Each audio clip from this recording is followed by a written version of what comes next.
You have questions, we have answers. This is Jane Muller. And this is Ken Muller. Welcome to our show, all about real estate with Ken and Jane. Well, the topic of the show this week is going to be psychology in the home selling process. Last week, we spoke about the psychology from the buyer's perspective, and we uncovered a lot of interesting things about, what motivates the buyers to buy, how they have the emotional connection they have to have with the home, the fears the buyers have, and then kind of summed it up by saying, the buyers it's important that the buyers are guided by an experienced buyer agent that can help them through the process. Because like in any home buying process is a roller coaster. It's emotional ups and downs. It's not just a numbers game. And so now we're going to talk about it from the seller's perspective. And I think psychologically, it's just as relevant from if you're a seller. It's a roller coaster. It's a lot of emotions, and it's a little bit of a different angle. I think most times if you live in a home longer, is more emotion. Yeah, and the reason from the seller's perspective, exactly, the emotion is the memories that they've created in that home. They could have been there for 5, 10, 20, 30, 40, How about 40, 50 years? Years you've had all, and you're pretty much primarily a list agent, so you've experienced all that types of things. So it's emotional because you think of all the memories you had at the dining table, all the family gatherings, all the birthday parties, all the holiday events, just all the the joy, the laughter, the grieving. That's all goes into the home. It's a lot. A house is a lot more than the four walls, the layout. I know never be the four walls. Four walls. It's never. The space. I mean, that's all the starting place. But for sellers, it's very difficult because they have to be the ones to let go. Yes, and absolutely. And it's hard for them, and that may affect their may affect their judgment on the pricing, right? Because sometimes on everything, the pricing, because So let's talk about that. What are some of the fears? I mean, as a list agent, your job is to come up with the advice of what the market price is. But when you meet with the seller, a lot of things go in. You're oftentimes a psychologist, a therapist. You have to guide them and a listener, right? Because they want to share with you all the things that they've done to the house, all the gardening, all the special things, nuances that they put into it, all the TLC. Yeah. I mean, first of all, Ken, I'm very grateful. Back many, many, many years ago when I was in college, I took a psychology courses as a minor. I did a degree in business at that time, and my family strongly want me to do accounting, second major, and I didn't want to. And I always wondered how people think. Why people think. Yeah. Because that time I was, I got my degree in Australia. I was born, raised in China, went to Australia when I was 20. So obviously the culture is different, the thinking is different. Mm-hmm. I'm just purely curious how people think. Because if I want to be part of it, at least I have to understand what the other side come from, right? Why they happy, they're not happy. What I said, why, worked, what doesn't work, or make them upset, or make them, can accept me as one of them. So that's really, I was just curious. I was just really curious how people think in general. And I did that course. I mean, in that course, they taught me a lot. I mean, from the basic, right? Like, you make a decision, you like or dislike a person or item or anything in the first few seconds. Mm-hmm. And after that is everything you naturally try to support your view. Mm-hmm. Obviously, if you have enough evidence to say what your initial decision or initial impression is wrong, and then you will try to correct it, it's much harder than you just go with the first impression. So if you think something you think is yummy, and the next thing you're going to say, ooh, this strawberry flavor, oh, this is all your favorite thing, Kim's, But if you don't like it, and later on, if you want to be analytical like you, have to really to study it harder to see my initial impression was wrong. So that's helped me a lot with real estate, right? Because first impression is very important for the home. Like you mentioned, right? For the seller, it's very emotional, the pricing. I mean, how much most the seller, believe or not, I mean, you would think that every seller would want to put a higher price tag on their house. It may not be true. I mean, I would say majority people did, but big percentage owner actually their expectation of the home is less or even much less than I thought the house worth. Right. Why? Because some people, it depends on personality once again, right? This is a show about the psychology. Gee. Some people may be more kind of think critical on themselves.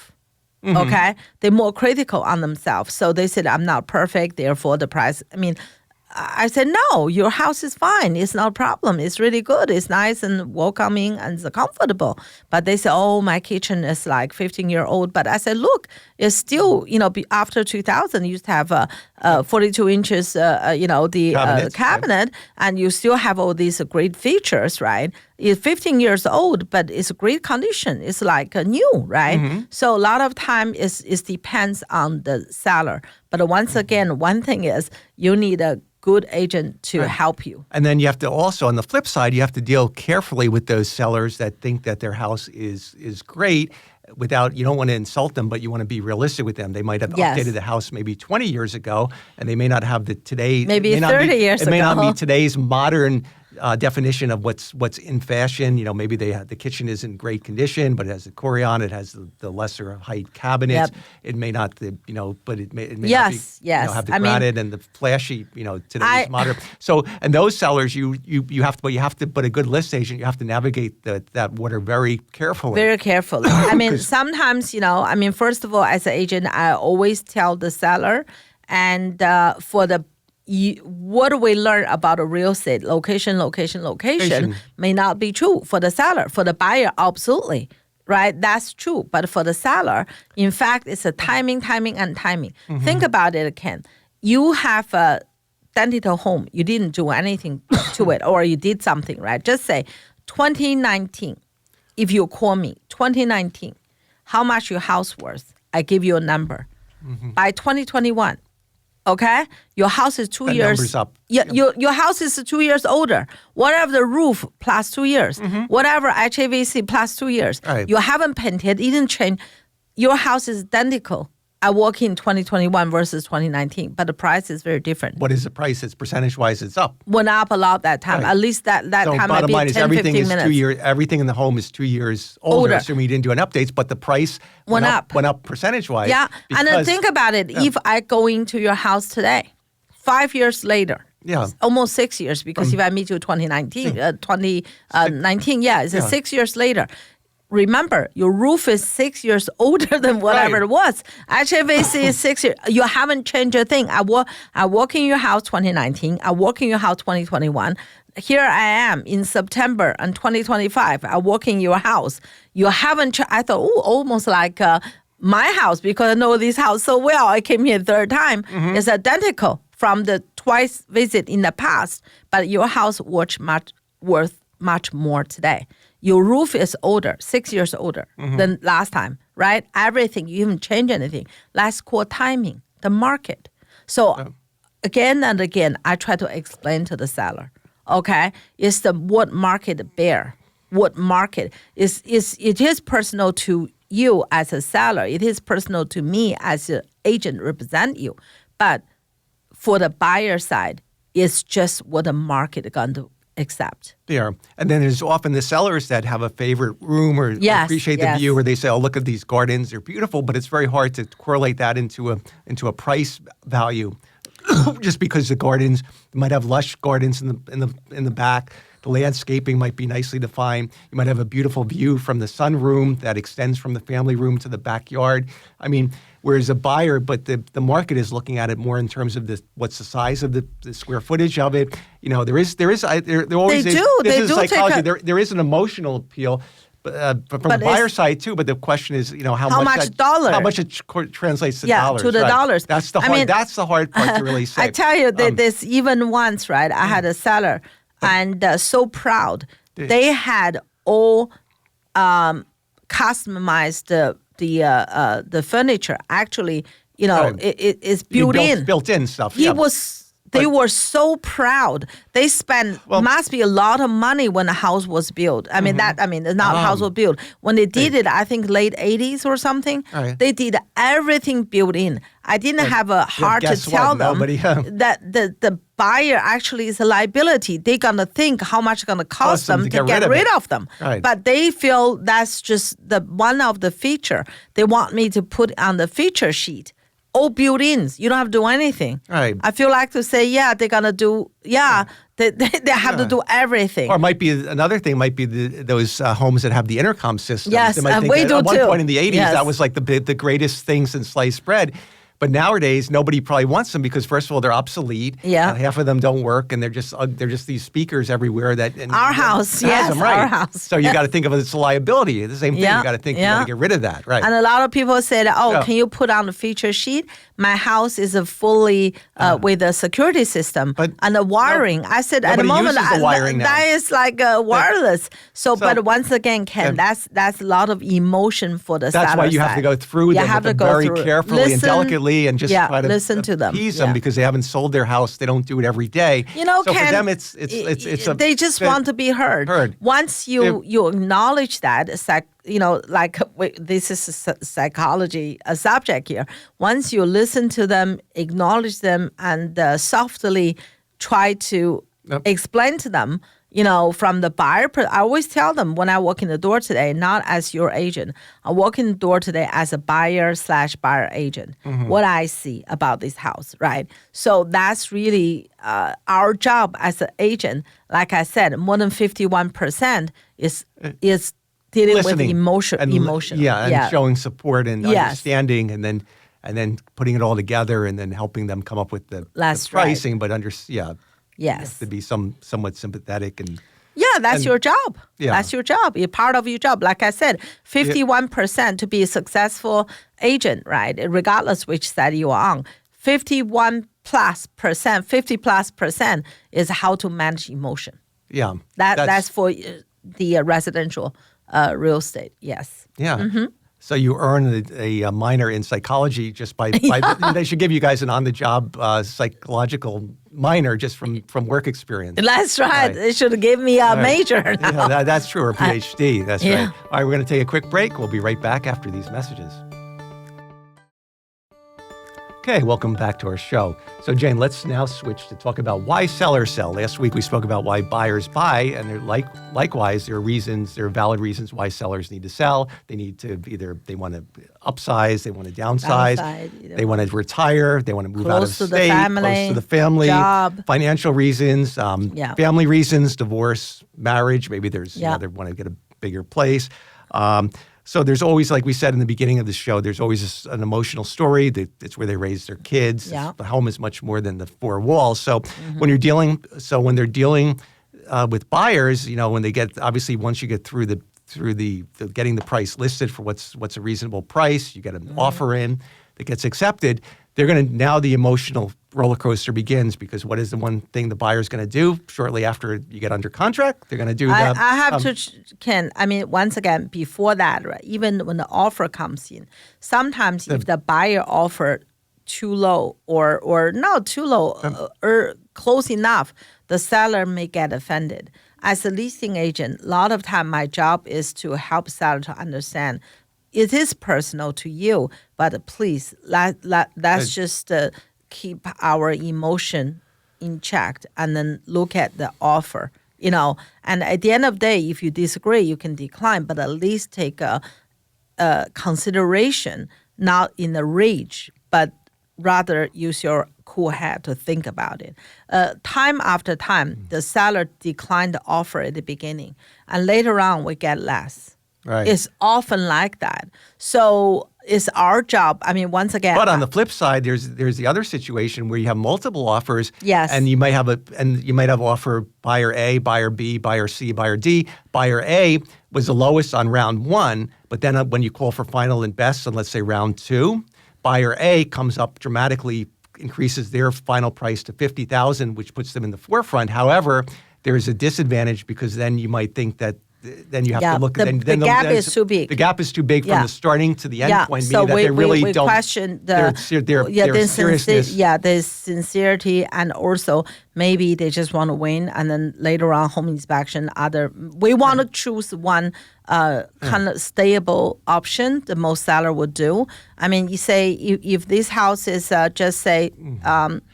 800, right? And everybody bid the first offer made 800 even, but the other one 850, and later on this one when the first one 880, but the other one start with 850, finish maybe 870. The seller may pick them because they felt they came in with strong, and later on they pretty much what they wanted. And that's where the psychology reflects itself through the numbers in a way, because by the actions of the numbers in the bidding process, you can get a psychological picture of the profiles of the different buyers. Yes, you said profile. It may not be true, but it's a profiling. Yes, the seller will think of that. Think about it, if the house is 800 and the buyer A started only at 750, and the rest of the buyers even start at 800. Everybody give 850, and then the final and best, the first buyer who started only 8 goes to 880, and when ends up being the highest buyer, the seller may think, man, that's an $80,000 difference in price. Right. That's 10%. That's very dramatic. Right. This person not stable emotionally. Right. No, and that all goes into the evaluation process. That's right, definitely. And also, right, just for the listening listeners out there, the seller is very, may not pick the highest offer. Okay, seller may not, because just like Ken just said, right? They chose someone more stable. They chose someone. Say, for example, if the buyer is like reasonable or not. How do we know the buyer reasonable or not? Right? If the buyer come in and and argue with everything before putting the offer. Say sometimes it does. I mean, as an agent, you don't have to tell leasing agent the original word what the buyer said. You could package it a little bit better, and just say, your roof is blah, blah, blah. Are you going to replace it? And the window is bad. Are you going to replace it? Right. And this is bad. Are you going to replace it? So, I mean, I said, hey, we're selling a house. But that's why the offer, that's why the seller that's why the negotiation should be between the buyer agent and the seller agent should be to try to get those things ironed out at basically the price of $800,000. If that's the agreed upon price, that reflects the windows as exactly. is, or that doesn't reflect it, or what's fair game in the home inspection, even though. I know as a buyer agent, if your client asks you to ask, you ask, but you could package a little bit better, Just say, hey, I know you want to market normally is at whatever the condition now, but, I just want to have a conversation with you. When you price it, is a consideration of these items, right? Rather than say, is your seller going to replace everything? Right. Can you imagine that? Pass your tax to the seller? Seller automatically thinking, hang on, what kind of buyer is that? Yeah. So that's the thing. Educate your client. I help with my client, and you help with yours. So psychologically play a very important role. Yeah. And the seller really, really, for some seller, even the final walkthrough, that was hard. That was hard. Yeah, but let's talk before we get to that. Let's talk about the home inspection, which would be the next, which would be the hurdle. I think when you're buying a house, we always spoke about there's hurdles. There's on the seller side, there's obviously the buyer has to get their mortgage, but that's an ongoing process. But the first big hurdle is going to be after you get the contract finalized and you go through attorney review, is going to be the home inspection. Usually in the 10 to 14 days after the contract, the buyer will come with their home inspection. Yeah. Ken, I want to tell a story again. I'm always telling a story. And you mentioned last show, right? The seller have a fear too. Absolutely. A lot of time buyer feel they afraid. Seller may afraid more. I was selling a house, and the offer came in with at its condition, except the major structural, safety, environmental issues, right? Which is standard language. Everybody say it today. I told seller that was a marketing slogan, and that's good, the offer, but actually under that umbrella, they can really ask everything, anything. Pretty much exactly. But anyway, we did a home inspection of one house, the house built in 1970, okay? And they gave the buyer attorney gave us a report on Thursday late afternoon and said, here's the report.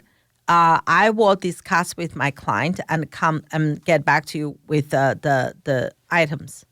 Okay, the seller start reading the report. That's a Thursday late afternoon. Okay, and by Friday morning, the seller reached out to me, said, "Did you read the report?" I said, "No." "Why don't you read the report?" I said, "They said they're going to give us a list. Normally, I wait for the list requirement, and then I will reference to that section and read the report. Now they give me a report." The seller said, "Oh my God, Jane, the buyer going to back out. The buyer going to back out. I'm already packed. I'm already moved the mover. Yeah. Can you please call all the backup offers and tell them the house going to back on the market?" And on what basis did the seller feel the buyer's going to back out? Because I read the 80-page report. 57 pages. And he said, "I think the buyer is really not fair. We chose them in good heart, and then now they want everything. And now the house built in 70s. It's like, 50 plus years, 55 years house, what they want from me." Right. I said to seller, relax. They didn't ask anything yet, okay? Right. I'm not going to call all the backup offer, put hope in their heart again, and later tell them you're not going to get a house. We have to have a better understanding. I don't think so. I don't think the buyer want much. I don't think, in fact, what I spoke to the buyer agent, they said they don't want anything. Oh, no, they want something. You don't know. They read the report. And that's where the list agent like yourself has to really convey with clarity that the home inspector has a job to point out everything that's wrong with the house, regardless of what the buyer wants fixed and what they don't want fixed, because for liability reasons, whether there's cracks in the driveway, the sidewalk, the walkway, the home, if there's safety hazards, the GFCIs aren't in place, or there's recommendations, Ken, the stair rail. I did. So, but then so the list is going to be long because no home is perfect, and even new construction, there's always something you can find wrong with the home. But and then in it's this case, he still read it. And then when I called the buyer agent in the afternoon, say, "Hey, can you send a letter? We're still waiting for a letter." She said, "Yeah, I called the buyer. The buyer left a message with the attorney. I think attorney maybe went to closing or not there. So, definitely they're going to be out." So can you imagine? He got the report on Thursday late afternoon. Couldn't sleep well Thursday night. By Friday, we couldn't find a buyer attorney. So because I reached out, they said left a message with him. Friday, Saturday, Sunday, he couldn't sleep. He been calling me like at least 10 times during that weekend saying, should we have an open house? Oh, my God. I said, you can't have open house. You're still under contract. So they're under stress needlessly because the buyer attorney hadn't given the official repair list. Because he figured nothing. He didn't want, he was busy on Friday. So anyway, by Monday morning, he called the attorney, called me. He said, look, either way, I can't take it no more. I can't just waste more time. We just waste time Thursday. We could have put my house back on the weekend. So finally, the seller attorney get a hold with the buyer attorney. The buyer attorney said, yeah, that's correct. I got the email Friday night, but I didn't see it. And the buyer doesn't want anything. So please put it in writing. So he put it in writing. Oh. When I saw it, I called the seller. I said, you see, they didn't want anything. And then the seller wife said to me, "Jane, you only handle with him for 4 days. I handle with him 40 years." The marriage. Oh, the seller attorney said, yeah. Yeah, no, the seller's wife and said, we married 40 years. You only 4 days. So at I'm least 40 you validated years. that it was needless worry, but I'm sure at the end the seller gave you a big hug and was grateful that No. As soon as he heard the news, he went back to bed. had a nap. He had a nap after that. And that was the biggest hurdle in that one, right? But on the other hand, I did have sometimes the buyer was really, want the house and everything else. Seller gave to them, but they said they're not going to look at the small things. But the home inspection, they give you like 3 pages. Yeah. 3 so pages. everything, and at that time, the seller is not only feel is the home inspector to deal with, it's more like emotion, disappointment, and feel like you try, I give you good good wish, and then you take advantage of me. So at that time, it's truly, I always tell the seller, you don't have to agree with 3 pages, right? They give you 15 items. You don't have to. This is the item I see, maybe 3 or 4 or 5. I think we should address. You don't have to Yeah. agree with everything. Right. You go back to them, they don't It's agree, cancel, put it back it's on a the market. negotiation process, Yes, right? And usually yes. most contracts, when they're finalized, the buyer has a right to ask for whatever's valid under the home inspection clause, but the seller has a right to deny it if Yeah. refuse to repair it. And then if the parties can't agree on it, then either side can cancel. So that's what happens.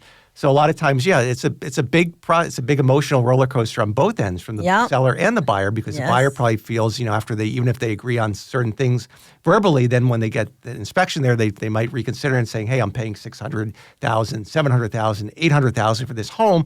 You know what? I think I should be able to ask for these items, whatever their Yes. list is, and and then renegotiate that. Renegotiate. It's So- like sometimes the buyer do try to renegotiate. Or the buyers may have the fear that they overpaid, and sometimes it might be evident that the buyer is just trying to ask for the sun and the moon because they want to Yes. get out of the contract. Or at least they want to recoup what they think the value should be. Right. So it's a difficult process on both ends. There's a lot It's very draining. And a lot of time the seller towards the end said, oh my God, I'm glad it's over. But once again, as an agent, we should be their supporter. We should be their rock. Right. Help them hold their hands to go through the process. Right. And a lot of times I think with the home inspections, the sellers take it very personally. Like your one Personally, client, yes. they were a little bit just more scared. They weren't angry at this seller, but they were just, oh my God, we better put the house on the market. They Yes. looked at it. But some They were sellers, just when they scared. get the report, they think, oh, they picked all this out of my home is really in great condition. I've Yes, taken care of yes. it. I put so much of my heart and soul into it for the last 30 years. And then they get the report, they think that, but that's just Insulted. right. A lot of But- time my job is you know me. Some call can be 45 minutes. Yeah. The only thing you hear me to say is, I'm sorry. Basically, they just vent it out. Right. A They- lot of time, right? The seller got a request, they call me. They were just angry. So I will let them say what they have to say. When they repeat themselves the second time or the third time, I will ask them, the purpose of this call, just get your emotion out, Yeah. or you want me to pick up the phone to negotiate with their agent. If so, we have to somehow end this conversation so I can, get back to you. I can call and, do what I can.